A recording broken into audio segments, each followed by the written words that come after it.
राधानगरी विधानसभा मतदारसंघात पहिल्यांदाच प्रकाश आबिटकर यांच्या रूपाने मंत्रिपद मिळाले।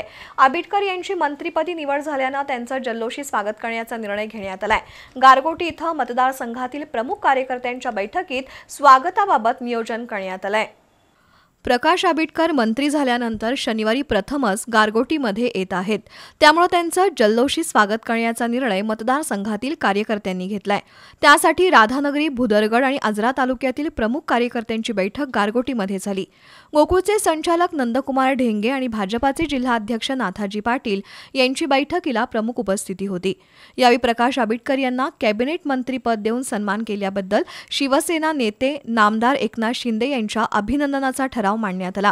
शनिवारी कोल्हापुरातील छत्रपती शाहू महाराजांच्या पुतळ्याला वंदन करून आणि आई अंबाबाईचं दर्शन घेतल्यानंतर नामदार प्रकाश आबिटकर यांच्या स्वागत यात्रेची सुरुवात होईल।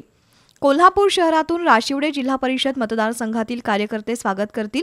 त्यानंतर इस्पुर्लीपासून मुधाळ तिट्ट्यापर्यंत सरवडे आणि कसबा वाळवे जिल्हा परिषद मतदारसंघातील प्रमुख कार्यकर्ते स्वागत करतील, तर मुधाळ तिट्टा ते गारगोटी इथपर्यंत म्हसवे, मडिलगे परिसरातील प्रमुख कार्यकर्ते आणि गारगोटीत आगमन झाल्यानंतर बस स्थानक ते हुतात्मा चौकापर्यंत पदयात्रा काढण्यात येणार असून त्यामध्ये आजरा, कडगाव, पाटगाव आणि पिंपळगाव जिल्हा परिषद मतदारसंघातील कार्यकर्ते सहभागी होतील।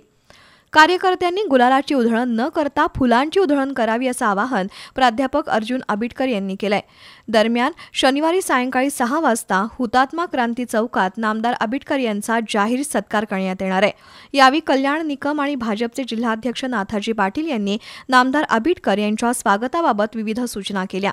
बैठकीला तालुका प्रमुख संग्राम सावंत, युवासेनेचे विद्याधर परीट, माजी सरपंच सर्जेराव देसाई, अरुण जाधव, बाबा नांदेकर, प्राध्यापक दौलतराव जाधव, अशोकराव भांदिगरे, संदीप वरंडेकर, अमित देसाई, मदन देसाई, अशोक फराकटे, उपसरपंच सागर शिंदे, रणधीर शिंदे, अलकेश कांदळकर, नामदेव चौगुले, तानाजी जाधव यांच्यासह प्रमुख कार्यकर्ते उपस्थित होते।